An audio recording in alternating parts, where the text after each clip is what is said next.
I was going to do my British Nicolas Cage for the intro. Just the, hello. Haggis! Wrong about us. Wrong about... It's the arms that get me every time. Wrong about everything.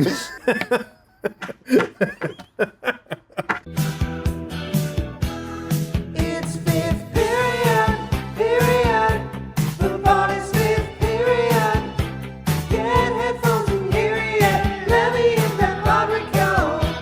That Rodrigo. Let me hit that Rodrigo.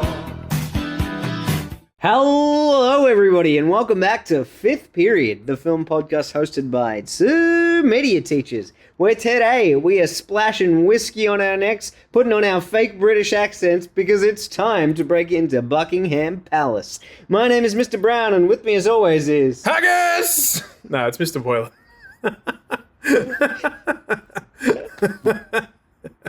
Oh, yeah. Bangers and mash? Yep. You could He's have just gone rattling them all off. Boiling and basically. mash. Oh, Mr. Boiling and Mash. It's good to be back. This is our last fifth period of the term. To bring it home with a classic. We've got a bit of manic energy. We had chamber concert last night. That's we're, true. We're a little bit loopy. Which But makes so us is Nicolas which makes us Cage, perfect yeah. to do a Nick Cage film. I will say I'm just that... gonna come in like Arbit and be like, oh, I'm a cat. I'm a sexy I'm a cat. sexy cat.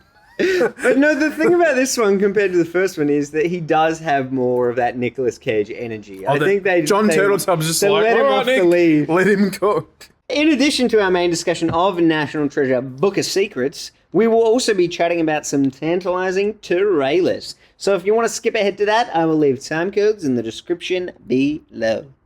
Hello, my name is Vihaan, and today we're talking about National Treasure Book of Secrets. A big thank you to Vihaan for his intro to the pod today. What an absolute legend. He was so professional in his delivery and just super polite. Vihaan's been doing media since year 7. I think he had Mr. Charleston in year 7, and then you've been hogging him for the last 2 years. I've had him mate. a couple of years of Vihaan. So no, it's been good to have him again in repeat years in media. Good for you, not for me. I haven't had the pleasure yet. Maybe one day. Fingers crossed. Well, he's got his eye on accelerating himself to do year 11 media next year. Is that right? Hopefully he gets an opportunity to do that because I think he would do quite well. Yeah, good on him. In that, an important part of one of my stronger films in my first semester class, kind of like a sci-fi action film where there was like an evil sort of mad scientist who was like sort of absorbing power from the students, and Vihaan and one of his classmates were the last two survivors left. And they're trying to stop sucking him. up your IQ, vacuuming your vortex, Vortex. feeding off your brain.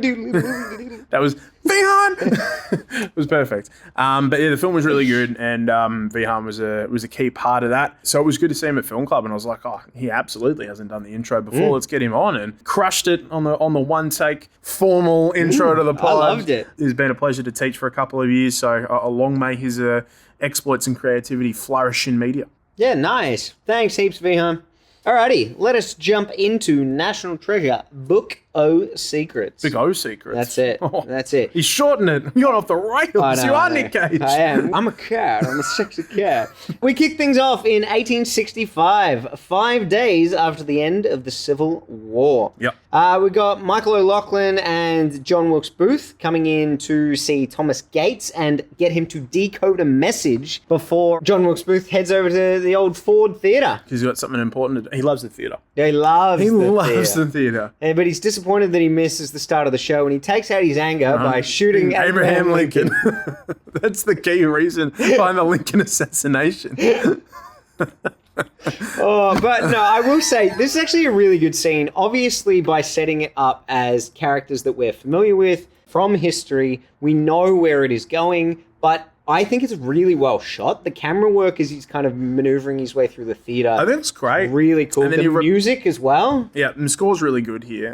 But yeah, he comes down like the sort of the flag, I guess, like so the big curtains on the side. It says like Ex Semper Tyrannis, which obviously translates to butter and sugar to make the perfect recipe.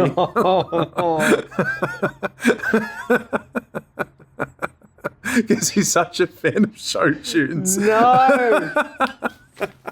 Awful. But yeah, so we cut back to Gates sort of helping the other guy Michael O'Loughlin. Michael is his name. O'Loughlin, Mickey O, and the famous Sydney Swans player. But no, he's not the famous Sydney Swans player. No. He's a Knight of the Golden Circle. KGC! And I don't champion it. They're not, no. But Thomas KGC. works out the cipher and then works out, because he's a puzzle master, he works out he is one of the Knights of the Golden Circle and decides to burn the pages so that he cannot find the goal. No, unfortunately not, because it works out it's kind of like a map to Cibola, the lost city of gold. But yeah, the Knights of the Gold Circle are a southern extremist group. Thomas is like, why are you doing this? The war's over. And he's like, the war's actually just begun. Shoots Thomas, basically with his dying breath, as like the debt that all men pay. Yes, and I think O'Loughlin is able to recover one page from the fire. Yes, he gets it from the fire. Yeah, and with his dying breath, that's what he says to his son. Yeah, through the fire and the flames we carry on. Yeah. But it's a bit sad. The kid calling out as well. Is it Charles, his son? He's great. Calling out. It's a bit of a Simba Mufasa moment. It's like, anyone, help me. That's what he says. He does. My uncle's scar has killed him. Yeah. But then we cut to modern day and get a bit of Expo Ben Gates. It's his sweet spot. It really is. Expo Cage. I'll tell you what's so good about this character. He's really condescending and it's very funny to watch. Like, he Every has time. so much expertise in history, but just He lets you anytime know. someone else doesn't know anything, he's like, you know this. It's like, no, I don't. But he's giving a lecture about the events that unfolded in the opening, about his great-great-granddaddy, as Wilkinson refers to him. His great-great-granddaddy. Granddaddy. But yeah, basically he helped win the Civil War by preventing the Knights of the Golden Circle from finding treasure, which would have been a huge source of funding for them to be able to continue. Exactly, and the Civil War would have continued and the South may have won. Mm-hmm. But yeah, they're trying to put Thomas up as very much a hero of Well, the because Civil he's being War. inducted Yes. into the Civilian Heroes exhibit. But Patrick Gates is there as well, obviously Ben's dad, John Mm-hmm. Voight, back in the saddle again. But also in the crowd is it's Michael J. Fox giving thumbs up because it's been some really good expo. Really good expo, But also as well as Ed Harris as Mitch Wilkinson. And Ed Harris is always a great choice for a bad guy. I really like the way he plays the villain in this. I mean, let's not pretend that this film isn't beat for beat the first film. And this has It kind some of real... is Sean Bean, Yeah, exactly. but older. Sean Bean energy to it. But I really like that Ed Harris is quite evil and at times is all about his self-preservation and his kind of image. not, though. But there are times in it too where he just seems like a sad man who wants to make a name for his family. Well, that's the lineage. whole thing, and I guess the theme of this film is about legacy, like whether it's 100%. tarnished or whether it's put up in lights, basically. So how will history remember you, which is kind of what a lot of history is about. So I think it's some good central themes for the film. Speaking of lights, I really like the introduction to this character, how he's like lurking in the shadows. Looks really, really cool. He even says that he's like, my great-great-granddaddy tells a different story. Yeah, very, very southern. It's just like, oh, which part of the war were you? What was your family in? I do declare my great-granddaddy. I see. He was out on the plantations. But he got a basically page. says that Thomas Gates was actually a traitor who called that meeting to plan the assassination of Abraham Lincoln. Yep. And he has the lost Booth diary page that's all does. burnt up from the fire. Yep, but it's they analyze it. got Thomas Gates' name listed as a conspirator. Yes, and in Latin, it's got sort of basically the translation is kind of the architect. So it's almost like he was in charge of the whole thing. Yeah, I love when Ed Harris announces it, and then Nicolas Cage just goes, "How absurd!" So it was pretty absurd delivery, Nick. Yeah, hell yeah, that's his sweet spot. He's back. It appears to fit the diary when they take out the Booth diary, but they're going to run some further tests on it. Yep, but it very much sort of the die is being cast that the family name is going to go kind of up in smoke a little bit, and which is a shame because obviously Ben's found the Knights Templar treasure. Yes. In the first film, got some good currency finally, kind of with the in the circles that he deals with. Yep. That's about to be taken away, and you can tell sort of how much sort of the idea of their family name being besmirched like this is not only crushing for Ben but also for Patrick. As well. Yeah, John Voight starts spiraling, and you can see He's crashing out, man. Yeah, you can see Ben watching him, and he's just like, "Oh no, my dad's going all senile." He's like going muttering crazy. to himself, And then he remembered, oh my God, I'm living with him. Yeah. He's like, I gotta fix this because I can't be living with this sad sack. So we they got need to some help. Riley. We got old Riley Paul Yeah. doing his book signing at Borders. Do you remember Borders? Oh, I loved Borders. Me too. The one in Carlton was the one I always spent time in near Lygon Street. Borders was great. Hell yeah. Bring back Borders. Hell yeah. It's not great for Riley because he is unsuccessful in life. His copies are not really selling. Everyone keeps thinking he's Ben. And then his Ferrari gets towed and impounded. Yeah, but hey, at least he's got that sweet cardboard cutout. Hell yes, he does. My accountant set up a corporation on an island that didn't exist and assured me that's how rich people do it. Well, basically, Ben needs Riley's help to break back into Abigail's They're house. both just a bunch of sad sacks. What's new with you? Well, my girlfriend kicked me out. I'm living with my dad, and my family killed President Lincoln. All right. But yes, they got to break back in to his ex's house, Diane Kruger, Abigail, who's back again, to get her ID card to look at the Booth Diary page, which is good fun. It's like, I don't know, Good. you know, Like, it's just so a lot. This is kind of how, things work. Riley's the son, and, they've got the broken up sort of couple, very much you'd say it's almost like a modern family, because we've got Ty Burrell who comes in. He's playing Connor, the White Connor. House curator. He's weird. Riley's on fire in these first couple scenes. I love it when they've worked out how did you get in, and then Abigail's like, Riley, and pops out. It's like, oh. He comes out. He's like, "Hey, what are you doing here? I mean, it's your house, but hey, I sent you a copy of my book. Did you get a chance? No, I haven't read it yet, Riley. It's like Connor. I know you. It's great. They eventually convince Abigail to give them a look at the page. Yeah, in exchange for the Boston tea Boston tables. tea tables. I tell you, one of my favorite moments in this scene. It's when Connor's trying to ask her out on a date for the next day, and she says she already has plans, and then Nick Cage goes, "Oh, you do." And then his he gives delivery is great. Awkward kiss on the cheek, and Riley's like, Awkward. And then they're looking at the actual Booth Diary, and we get the story about Dr. Samuel Mudd. His name is Mudd, and this is when he goes into full condescending mode. There's so much of when the score changes into Nick Cage just giving he's cooking now. He's Ben's gating, and it's great. It's really good, and he does it so much. He does, and then they actually do find something on the page. That's quite something, isn't it? It says smudge. And they're trying to work out the code for the sci-fi. It's there are 20 billion words, and we'll start from the top. A, aardvark.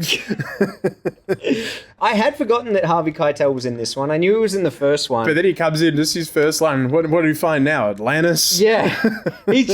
He's so silly in this one because no matter what Ben does, he acts like he's his best friend. Yeah. And he just always gives him the benefit of the doubt for what's going on. It's just great fun. Yeah. But he asked the key question, well, what's the point of him coming forward with the page right now as them about to announce this? So he's already questioning it. He's great. He's an FBI man. He's on Sadusky. it. But Gates rehashes the story with his dad and realizes that the final words were the cipher key. So Yes. the debt that all men pay is death. Yeah, and because they realize, they couldn't find the treasure if they're going to prove Thomas's innocence. Hell And he yeah. has death, and then we get the La Boule. We do. La Boule Lady, the Statue of Liberty. But only one of them was his lady. So not the New York one, but we're off to France. Paris. Crack out your French accents. The French police officers come in. And they are good fun. They are great fun. I love how quickly it turns to him, yelling at him, and then he's like, "Oh,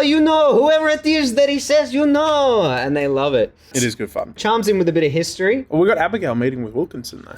Does it add anything? Well, Abigail doesn't really know that Mitch has got more nefarious sort of plans. Technically, none of us do at this point. It's not until he sends some people over to Ben's papa's house. What is it? Patrick. There's so many. Papa Thomas, Patrick, Charles, Ben. Riley.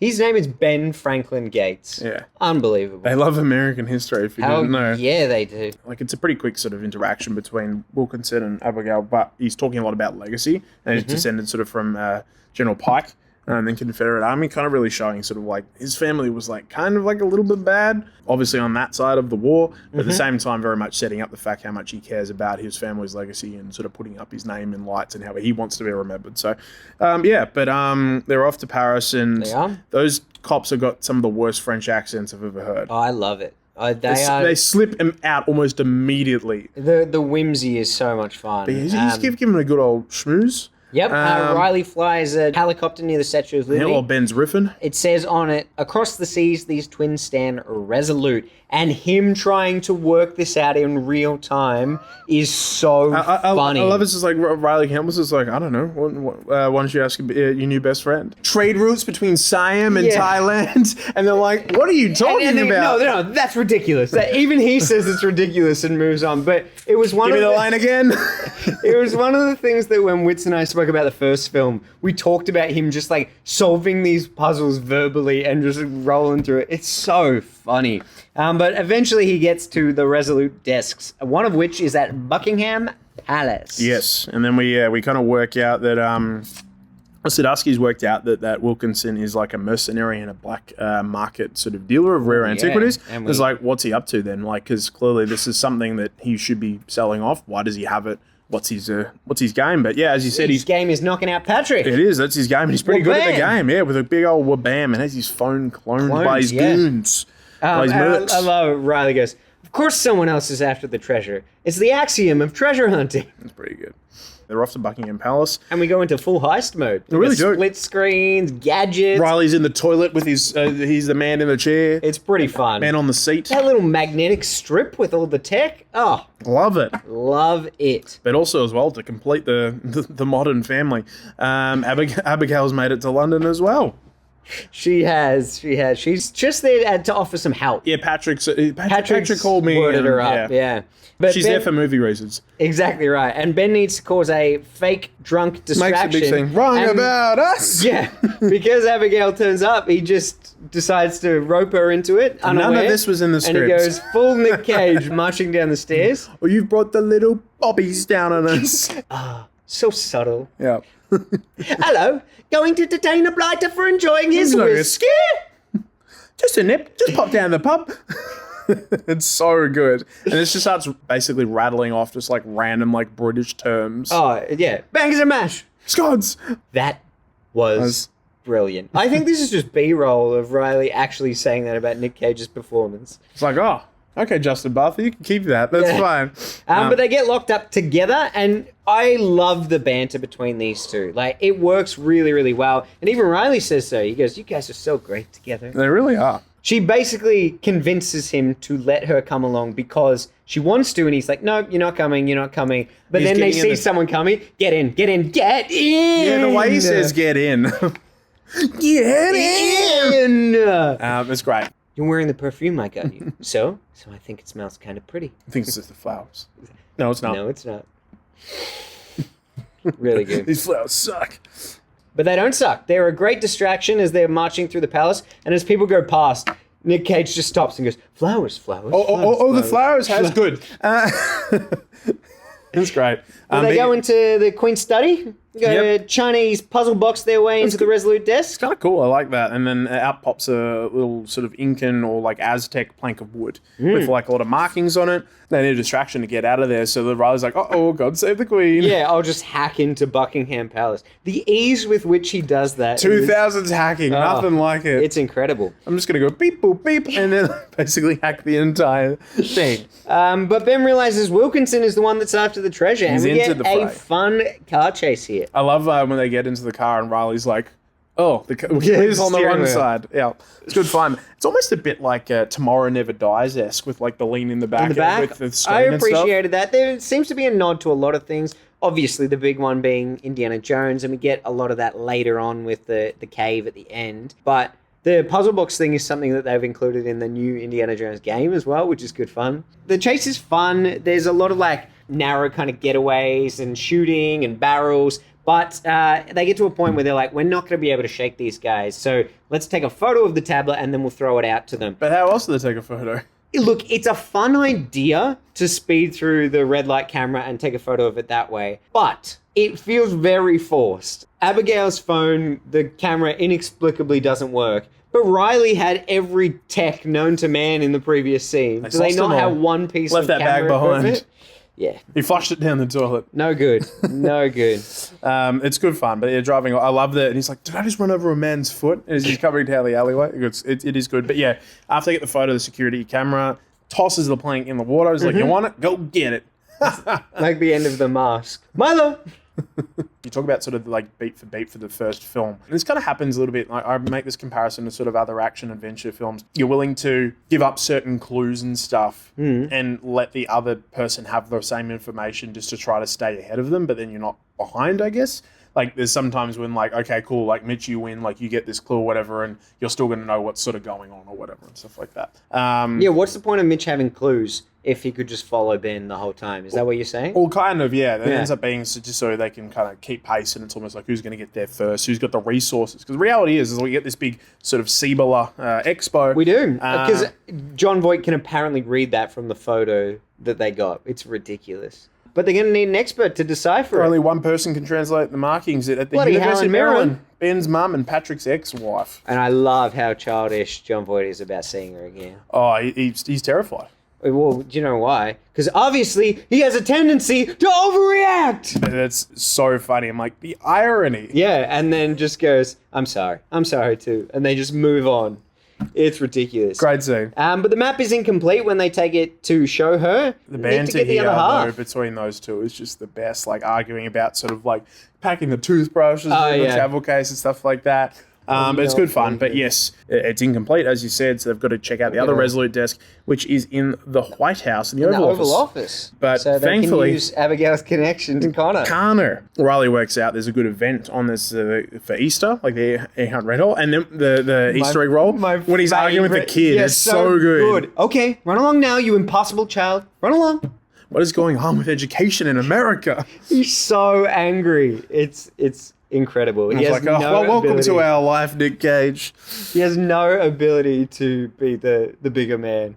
Nah, and he's a tall man, Nick Cage, too. He is, especially in this scene. He's towering over. Terry, the small child. So they bait Connor into taking them into the Oval Office. Like and you couldn't do it. Yeah. It was like, I can do What it. she means is you can't. And then Abigail distracts him while Gates breaks into the desk. With a lost earring, and she's in massive flirt mode. And like Ty Burrell is down bad. Every time he's like, do you think we should look over here? He's like, yes.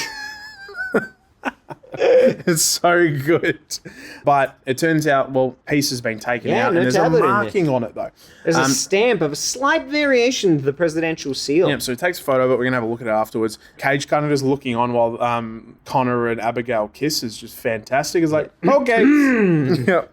But it turns out it's the name of the movie. It's the President's Secret Book. It is. But a book which they want to read, but they don't want to read Riley's book. No, they don't. But if they had, they might have known about it. So it's a conspiracy theory that none of them know about except Riley. Riley's like, the "None of you President's read my Secret book." Book is something that's been kind of passed down through all the presidents, where any of the major conspiracies that were going on in the world were actually written and documented and put into this book here. Yep. So Gates goes to Sadesky Yep. to ask if the book exists, But and he he's just got it- offers up the info. But he's got the most important question. Do you like ducks?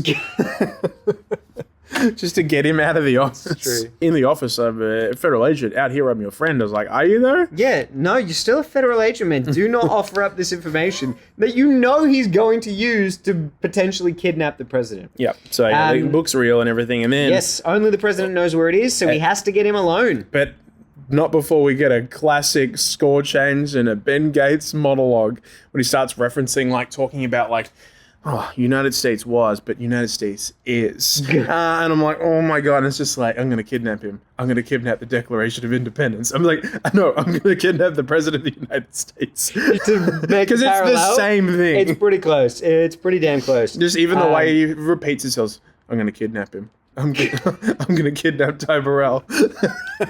So they book out all the venues for the president's birthday, forcing them to Mount Vernon, where Gates crashes as a guest.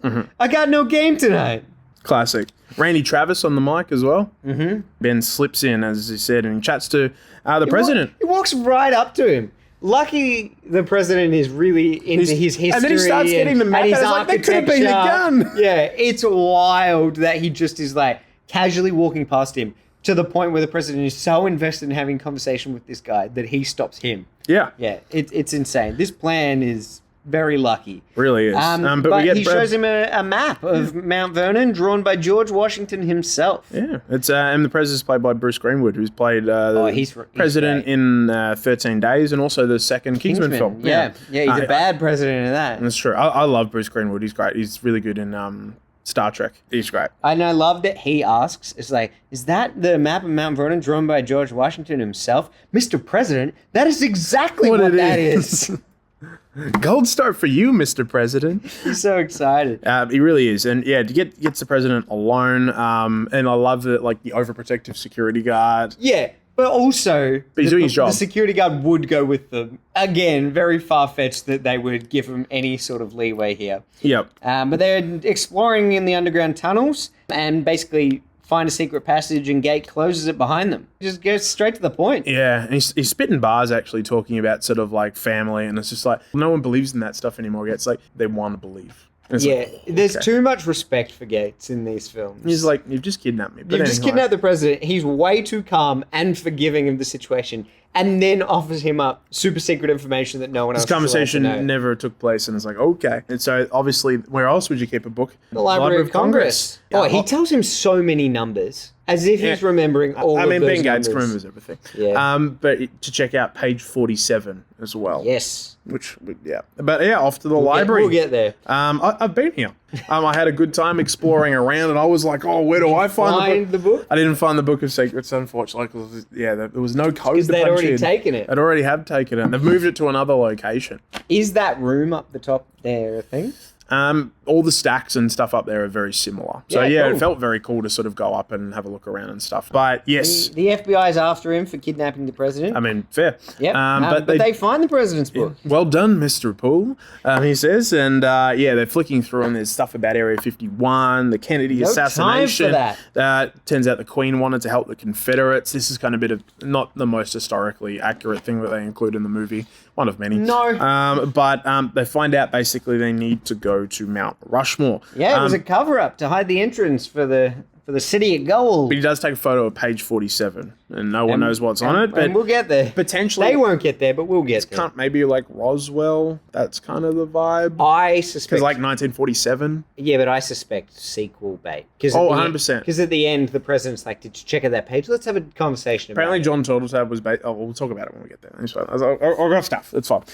But yeah, he sends the photo to his dad like an idiot, because that means Wilkinson also has a Yes. copy. And knows that Mama Gates can help translate it. Mm-hmm. But I love that, yeah, they're trying to sort of get out, and then Ben like has to jump into the moving car after Abigail's just absolutely fanging it to Pretty get over the agile. barricade. Yeah, he's caging it. He's moving. But they do escape. Yes. With success. And Patrick has to go have some awkward convos with his wife. Yep, but not before Wilkinson gets there first. I will tell you, this scene is pointless. This is so pointless with Wilkinson agree. going, I'm gonna threatening. kill ya. Yeah, well, he kill basically ya. says, lie to Patrick or I will kill him. She does lie to Patrick, and then in the next scene, they've caught up to them. Yeah. Like, it's similar to what you were saying before about them giving up clues.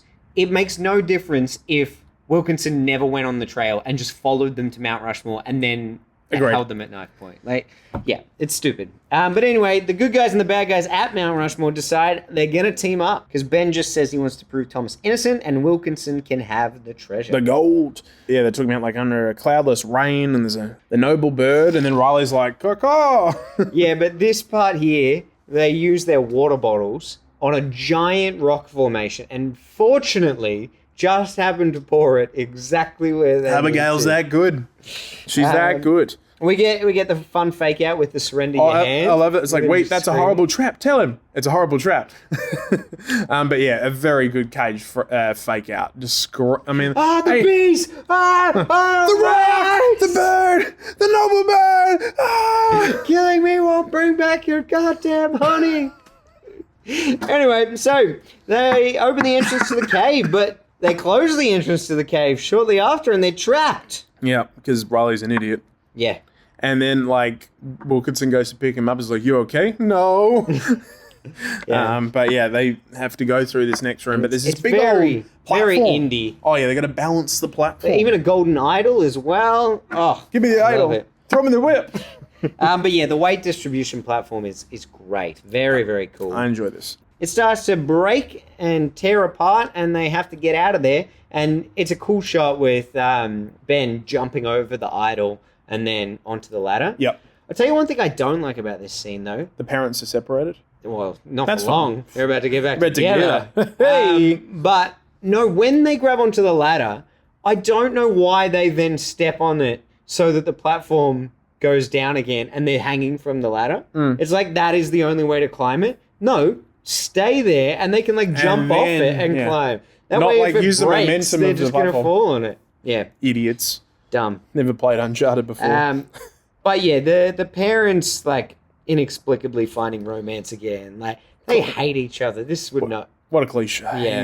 Yeah. No. But Mitch gets up there first, but he also gets a knife as well. Important that he's got a weapon because the whole sort of thing was before was like, hey, we'll work together, but you got to leave the guns behind. But no, the Patrick and Emily swing over the big ravine. They have a big old smooch and And a big old giggle. big old hee. And then the whole crew finds like the big water room. Big water room. They're able to stop the water flow, and there's a big golden city below. Bloody Cibola. Cibola. The And they Cibola. can't- The city below. Cibola, not below sea. Oh yeah. Oh, yeah. Good Yeah, stuff. Yeah. Well, They can see below. Below sea the level. below sea. Cibola level. Oh, dear. Ed Harris apologizes at this point for smearing his great-great-granddaddy's name. Because he said, like, all I wanted was gold. Yeah. You just wanted family legacy. But the water starts to refill again, and they have to escape out the bottom of the temple before they're trapped. I love that, like, sort of, Emily's sort of, like, checking out, like, sort of the altar and stuff, and then, like, Nick Cage comes in, like, yeah, that's where they slit the throat, cut the heart out. I'm just like, okay. He knows how to ruin a moment. Ugh. But nothing like water crashing into a room that's going to threaten to drown everyone to ruin a moment. Nah, it makes it for me. I love this. It's good. It's a good One of them sequence. has to stay to wedge the door open, and Wilkinson pulls out his old knife on Abigail. And, Yeah, because, like, Riley's like, I vote Mitch. Yeah. And fair enough. But yeah, he's like, well, you're not taking me. I'm getting through. I need to keep my family legacy going and put us up in lights. But unfortunately, a bit of the gold statue from above falls down and absolutely flings Cage across the room. It looks so funny. It's flying, almost comically so. Oh, not almost. It's comical. And so Mitch is kind of stuck there while Cage is trapped under the door, and he's like, we'll find something. This is good. Ed Harris is really good. It's just like, I found out no one will ever know. And it's just like, Ben, there's no more puzzles. I love that line. It's just like, you can't solve your way out of this. This is basically it. And it's like, tell them I found it. And the way that he just like screams with the door, I'm like, oh, Ed Harris, cook. But they ruin it by, after the door is closed, they should have just stayed with the Gates family and the sadness with them. But they can show a shot. A very brief shot of him just like floating in the water. It happens so quickly. You kind of see him like pressed up, like obviously gasping for air as the water closes off. Yeah, they don't need to do that. We kind of know. He did. Yeah. He did, It man. takes away from that moment of He's him, coming like, back for the yelling out. sequel. Yeah, nah. Well, that would be weird because they do go back in and drain it all. They just leave him there. I was like, oh. Hey. Hey, I vote Mitch. But yes, dear. they've got out. And everything is all fine. It's not all fine. Ben gets arrested for kidnapping the president. But the president clears him. He clears him immediately. And it's so funny, too, because, like, earlier in the film, he's like, I'm going to have to tell him you kidnapped me. And now it's like, nah, you found the Yeah, gold. don't worry about found it. the You bloody found the gold, Cibola, mate. mate. Bang. Bang, he shoots him. You did. Bang, you're dead. Thomas Gates' name is restored, and he Yes. is branded a hero. Yep. And You'll be branded one for the rest of your days. that's good. But Ben credits Mitch as well. He does. But yeah, they have a discussion. Did you check out page 47? It's like, I believe I can help with that, sir. What did you think of it? Life altering, sir. I'll tell you in the next movie. That never got made. We'll talk about that for a sec. And then Riley Riley's like, meets in a the girl. book. Oh, but he's like, what book? Riley's like, in the book. And the president turns around and is like, what book? And they're like, yay! Very good. But yeah, Riley's got a Meets girl, fan. and he gets a Ferrari as well. He got the Rari. That's a real prize. Rari. Abigail asks Ben to move back in. Riley gets his Rari back, and it's tax-free. Hell yeah. It's great. And that's National Treasure Book of Secrets. It is. So you've got some info about a cancelled third film? Yeah, or- well, they tried for ages to get a it's third film. still rumored to be happening at some stage. Yeah, like 2020, that's they the finally... real conspiracy. Oh, that's true. That's on the real... The Book of Secrets is just the script. That is script from Chris Bremner, the OG cast. Everyone was ready to come back. And then, like, in 2022, Nick Cage got asked on, like, an Ask Me Anything on, like, Reddit, like an AMA. And he said, nah, it's not happening because the priority was for it to become a series. which obviously did happen on Disney Plus. But I heard that it was happening post the series. Yeah, so I don't know. But yeah, Harvey Keitel and Justin Bartha come back for the series in like limited roles. But it focuses on other characters that got nothing to do with the Gates family. So I would still be very keen if this happens. Oh, Like, I 100%. really enjoy these films. It's anything that's down the vein of like indie and traps and puzzles. and Uncharted, Tomb Raider. And I like the links to like real history as well. Me too, yeah. This very much feels like I spoke briefly about Matthew Riley books when I was talking about like Sir Michael Crichton And I stuff. told you I know Matthew Riley, and you said personally. Yeah, and I still think you do. One of his best series. So he does like a more of a military action series, and then he also does the Jack West Jr. series, which is basically like a treasure hunting series that does very much blend a lot of real world history and historical facts with sort of like more high octane stories. It's one of the best book series I've ever read. Highly recommend for anyone who wants to check it out. It's a good 7-book series. Nice. But yeah, I would be very down with another film in this saga. Cool. Alrighty, shall we move on to Tantalising Trailers? Yeah. Tantalizing films. Trailers. Don't know if we will be a fan. How will it be? We'll know in time. So my first trailer, I'm going to just very briefly mention, they've done like a spot for the Super Mario Galaxy movie. Oh yeah. The animation looks really good, Can confirm. Well, I mean, the first one was really good, so... as in you really enjoyed the film as a whole. No, I thought the animation was good. Oh, okay. Sorry. You're like, Thanks for whoa, the- whoa, whoa, Yeah, whoa. I was like, what are we talking about here? It's like it's fine except the voice cast, but yeah, it's fine. Yeah, it feels interesting too because he's just like sitting in the world. Is he going to live there now? Or is he gone back to be a plumber? I don't know. Great. I've got no idea what was going on with. I mean, like obviously it's connected to Super Mario Galaxy, and like Yeah. sort of the Traveling between worlds. Yeah, which is But- part. I like Super Mario Galaxy. It's a good game. So do I, but I also don't think we've seen enough of this world. Yeah, Like, stay with this world a little bit longer. maybe we could do Super Mario Sunshine, Oh, yeah. like with the sort of the flood device and the warm summery sort of stuff. That'd be Yeah, cool. cool. I feel I totally agree. There's a lot more to go within sort of the OG Mario world. I'd love one based on, like, the 64 game. Get him jumping into different paintings to go to different worlds. That'd be cool. Hell yeah. And also just the idea that, I mean, we've talked recently with K-pop Demon Hunters about how we like different styles of animation. If he goes to different worlds, hopefully they're going to include that as a way of like separating one world to the next. Oh, that would love. Anyway, there's not much to say about it because it's like a 30-second little shot just introducing the title. Yeah. But yeah, something to pique your interest a little. Yeah. Trailer that I like to talk about is Coyotes, which looks like a good, fun, like sort of horror comedy. It's got Justin Long, and horror comedy with Justin Long was like, yep, that sounds good to me. Yeah. It's basically just about sort of a family who's got to fight. You know, they're in the Hollywood Hills, they're trapped, and they're being tracked by a pack of coyotes. You sent it to me, you're like, this looks nuts. I'm like, yeah, Yeah. my kind of nuts. Yeah, it looks good, silly. But Kate Bosworth is in it as well. But yeah, it just looks like fun. This is the kind of horror movie that I enjoy watching, and I love like any time that Justin Long pops up, particularly in this genre. So yeah, sign me up. We saw him recently cameo in a horror film, but it In was very Wapongs. brief. Justin Short, am I right? Oh, at least his life was not Justin Short, That's as true. it typically is in a horror movie. So Live Justin Long and prosper. Next on my list, Mr. K. So this is a new Crispin Glover film. He basically, you know, we're still doing stuff. Yeah, I just as soon as I saw him, I was like, "Hello, hello." Mr. Crispin Glover. That's it. But he basically checks into a hotel, planning on staying there maybe just overnight or whatever it might be. But he's trapped. And he goes no. around and he realizes everyone in the hotel has been trapped there. And it looks like the hotel changes and shifts and the hallways go in different directions and the A la walls are Harry shrinking. Potter or and something. it all seems very mysterious and Okay. a little bit bizarre. And I don't know. know. The fact that it had Crispin Glover in it and he's acting erratic in this absurd situation had my curiosity piqued. It's an older film too. Is it? Yeah, What do you mean? you can watch it. Can I? Yeah, it's on SBS. Why is the trailer coming up now? I don't know. It's a 2024 surrealist mystery drama film. Oh, was it not a... Maybe it was like released at a festival in 2024? Maybe. I think it's definitely popped up as something I can watch on SBS. Right now.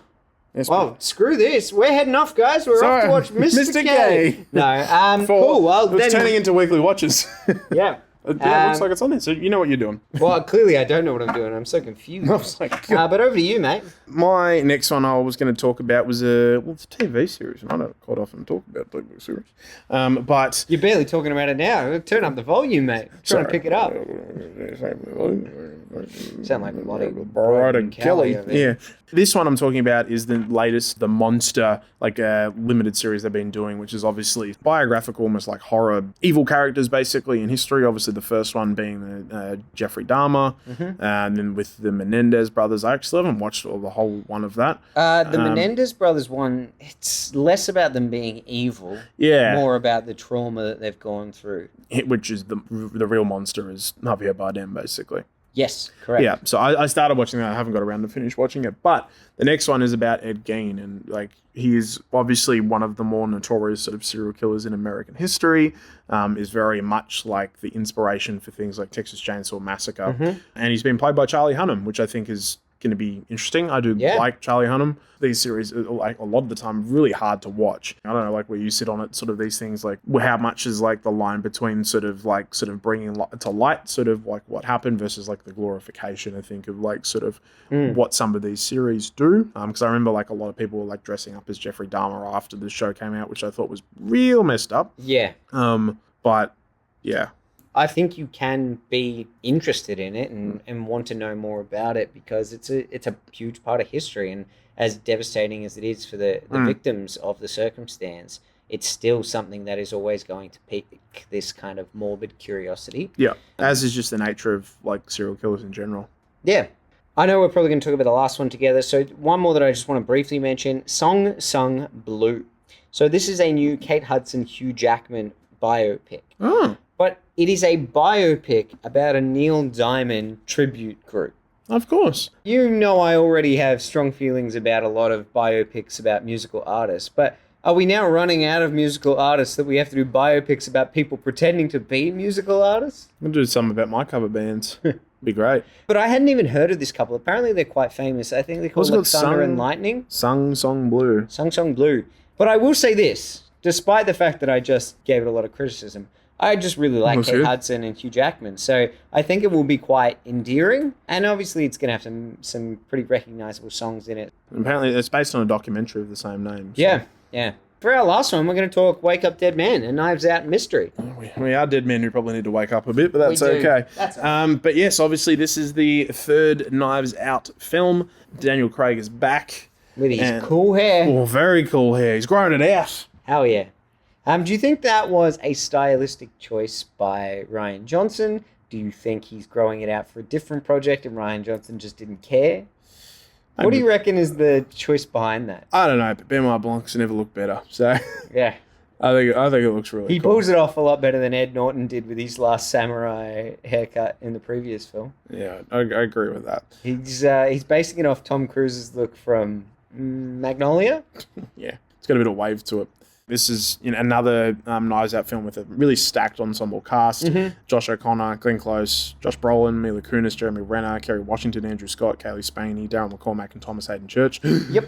So just a couple. It's looking great. It does look really good. And it's got a very different setting. And I love how very different all of these films have felt. I agree. Like sort of like the autumnal, like big sort of country home vibe to the first one. Obviously, kind of the more sun-drenched tropical escape of the sequel in Glass Onion. And then this one looks a lot more sort of gothic. To be honest, it's quite similar to the Agatha Christie films that have released, except they're good.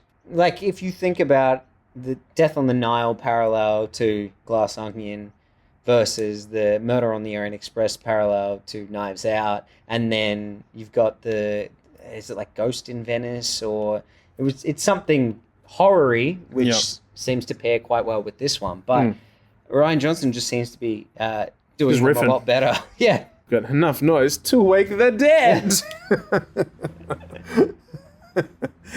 Oh dear. But yeah, we can't really say much about it because the trailer's been really good at not revealing too much. Thank I mean, God. it's a whodunit. I really liked this. It was just enough to get me pretty geared up for it. So can't wait.